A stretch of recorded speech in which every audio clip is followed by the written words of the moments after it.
Hey guys, welcome again to another Monday analysis. We're gonna be analyzing the economy of Burundi. You know what I mean? It's a very small country in East Africa, but we're gonna look into what they're actually doing and how does the economy look like.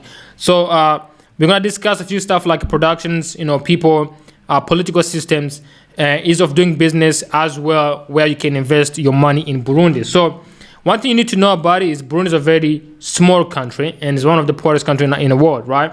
So it's really hard to do business in Burundi because it does not really have any competitive advantage besides being a part of East Africa community. So without further ado, let's start from the geographical location of Burundi. Burundi is located in East Africa. It's a landlocked country, which means it does not touch any seas. The language they speak is Burundi, I think it's a Burundi language. And then they speak French as national languages, right? So then there is a colonial history of Burundi, a little bit. I'm going to go fast with this. It used to be Germany before. Then after the defeat of World War II, they switched to Belgium. So the population of Burundi is really, really small. It's about 13 million. And it's the 60th ahead of South Sudan in East Africa. Basically, in East Africa is really the least populated besides South Sudan. The president of Burundi, his name is Evariste. I think his last name is Ndayishimiye, something like that. So what we know about Burundi so far is it's a small country. It's located in East Africa. The language they speak is Burundi and also French.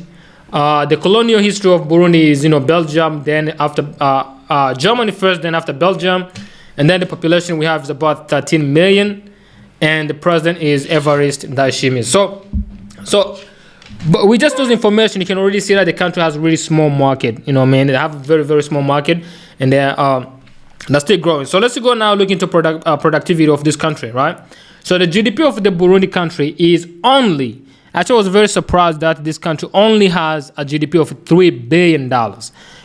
If you think about $3 billion is the same amount of money that a small company, a startup company in America will actually make, in a year. And this is a $3 billion for actually entire countries producing. So the GDP per capita of Burundi, it's about $221, and it's the poorest country in actually East Africa community, right? So that means every population in Burundi earns around $221 a year. That's pretty sad. Because if you bring that to a month, you're gonna find that everybody's earning about $20, $21 every month. So the export product, it's a little bit very hard to actually find real data about export product of Burundi because for the most part, it doesn't really exist. The export product is really low. For example, they're exporting gold as the highest export product, and they're making about $56 million every year exporting gold. They have a coffee, they're making about $41.7 million, and then they have tea, they're making about $28 million, and then beer. This is actually funny that's a country they put the beer as the export product, and that's making a little bit of small money, $6 million. So this data is right here. If you compare this with the previous economy we have done, like Kenya, Tanzania, or Congo, this data should not even count because this is really a small amount of money for the entire country to even put on a list as an export product, right? So now let's compare the export product to the import product, right? Then you're gonna see a big difference how this country actually exists of the import of the product, right? So they're importing refined oil, basically gas. If you live in America, we call it gas. If you live in Europe, probably petroleum. So they're importing the refined oil, and they're spending about $160 million every year importing oil. Just that number alone is bigger than the entire export they have in the market. It's bigger than everything they export in the market combined. And then they're importing also cement for construction, or for construction as well. They're spending about $37 million every year importing cement, right? So probably this cement, I don't know where exactly it's coming from. I would say probably Tanzania or Rwanda or some other countries, but they're spending a little bit of $37 million. That's the only information they actually have about the import information about Burundi. So now let's look about their money and how it works, right? So the currency is named Burundian francs.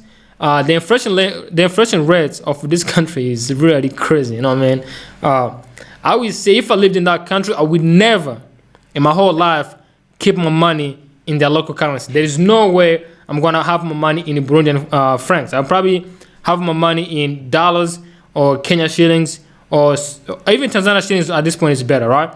Because the inflation rate is at 32%. That means your money lose value. You lose about 32% every year. I mean, that's really crazy, right?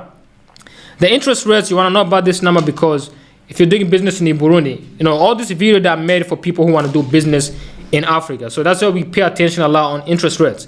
So if you're doing business in Burundi and you want to acquire capital or you want to get loans from the bank, the interest rate is about 6.8%. But from the actual reality information I have, is actually about 20 to 15% interest rates. That one is probably a wholesale interest rate, which is 6.8%. So now let's look into people of Burundi. Beside the poverty, beside the low productivity, people of Burundi are still really, really nice people. You know what I mean? They're nice people, and I heard a lot of good stuff about it. And I have a lot of Burundian friends, in New York. So the unemployment rates, it's a lie. You know what I mean? They're lying. You know what I mean? I don't know. African countries always lie about the employment rates, but the employment rates of Burundi right now, they're saying it's 1%. How can you have 1% unemployment rates and you have a GDP of $3 billion? It does not really make sense. So I would say probably an unemployment rate is something about over 50%. If you actually calculate based on how much money they're making.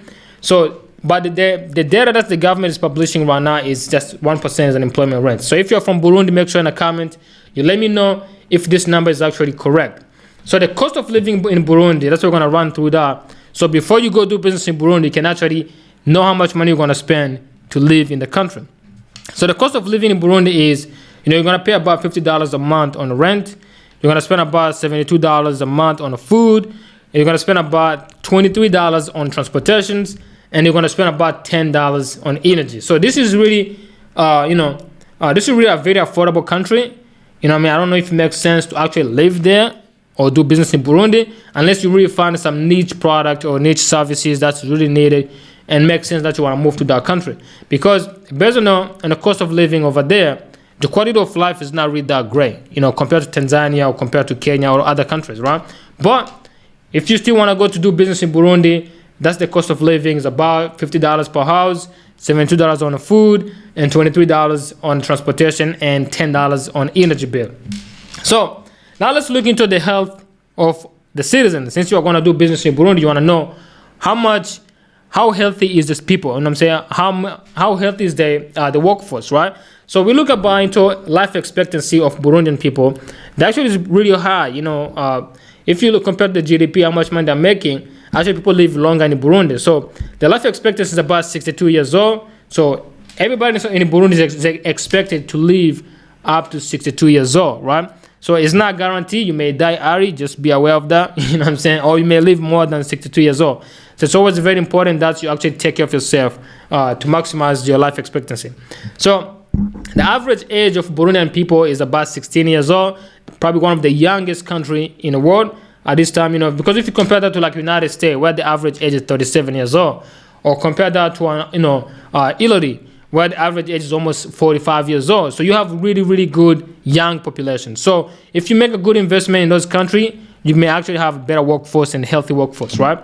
So education of the population of the Burundi, you have about 27% of Burundian people have a high school diploma, which is, a good indication that people that are actually attending school.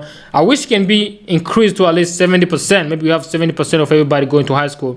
That would be very much better. Maybe you can actually start having some improvement. And also the bachelor degree or college degree is about 26.8%.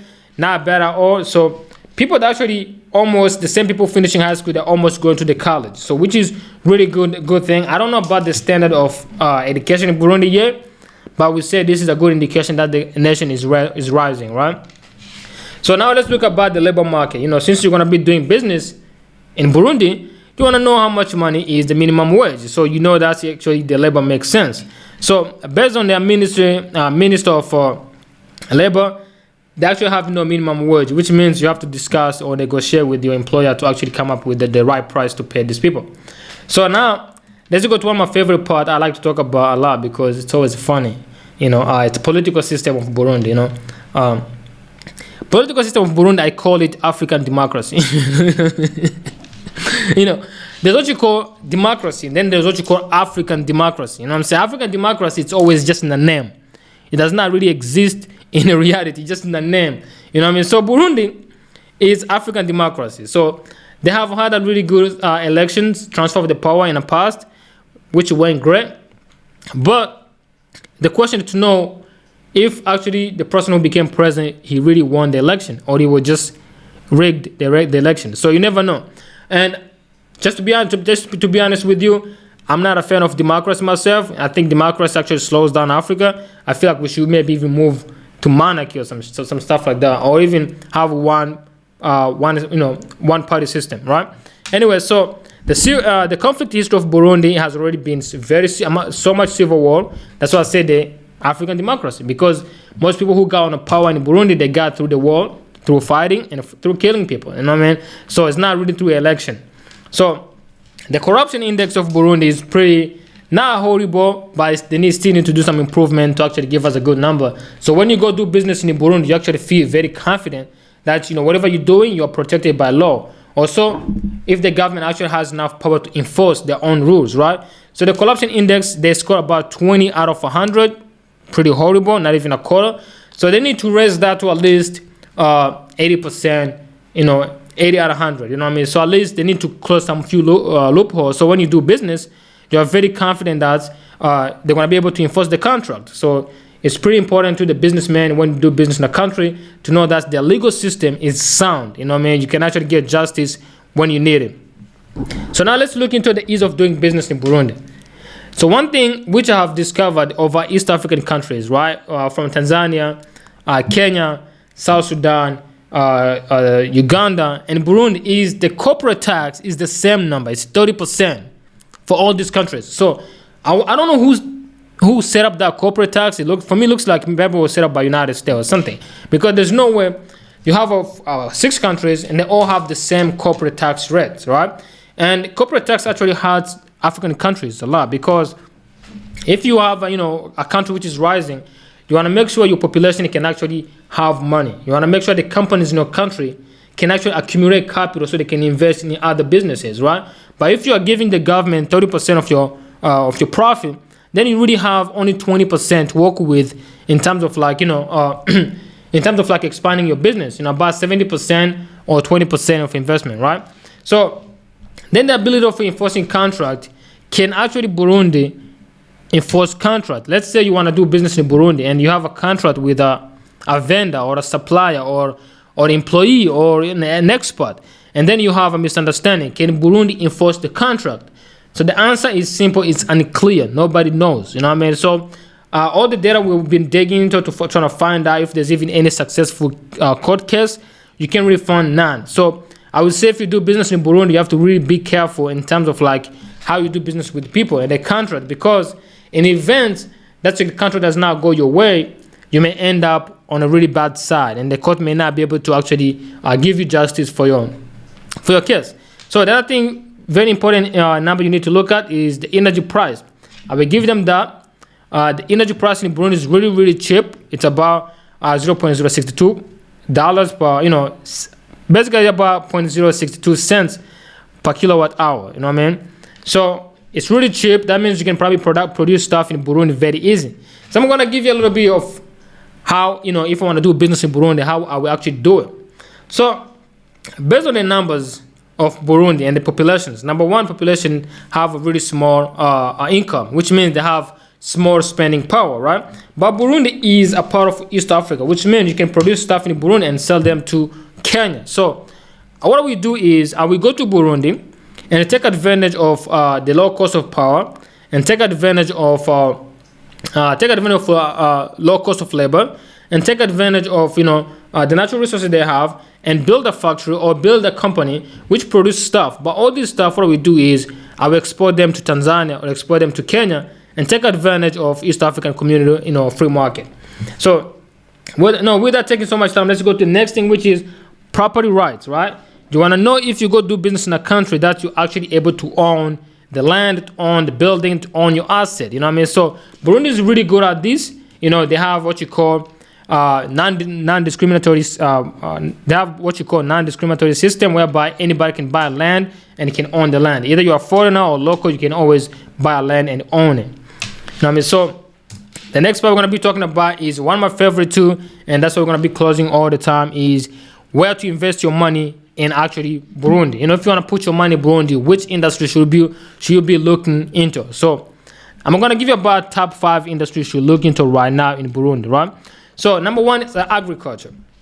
Burundi has plenty amount of water. They have a lot amount of water, which means you can actually farm on a large scale and still have enough water to irrigate your product, right? And also at the same time, Burundi has small populations, but you still have access to 400 million people in East Africa. So you can buy massive land in Burundi and farm over there, then export the product to Tanzania. Tanzania has about 60 million people, one of the biggest market in East Africa. So you should really be looking into Tanzania as well as, you know, Uganda or Kenya. So another thing you should look into is cement. If you have big money and you want to invest into something, you know, almost guaranteed the money is cement. So if you want to produce cement in Burundi, you have to look up to a few stuff. You have to make sure Burundi has labor, which means talented people who actually know how to make cement. You have to make sure Burundi has natural resources, the rocks you use to make cement. And you have to make sure Burundi has a good infrastructure to transport the product, right? Right now, they're already spending about $37 million every year importing cement. So if Burundi has all those 3 stuff I just said, it may be a good place to actually set up a local manufacturing system to actually supply the country. So another thing is coffee. Coffee is one of the biggest export product, right? They're making good money exporting coffee. So if you're looking for an export product, you know, I would be looking into, you know, maybe farming coffee or even going to processing, start processing coffee. So when they export it, they don't export the raw coffee, they actually export processed coffee. Also, you can still take advantage of East African market because Uganda and Rwanda also farms coffee. So if you build a processing plant in Burundi, you can import raw coffee from Rwanda or raw coffee from Uganda and then process them in Burundi and then export them from there. So as well, the tea, you know, the same model you can use processing the tea from Burundi, the tea from all the East Africa, process them in Burundi and export them. So guys, that's what I'm going to be closing today. You know, thank you again for being with me again today. And we're going to be coming up with a video every Monday. We have a Monday analysis, you know, analyzing the economy, analyzing the industries, as we're analyzing the people. Peace out.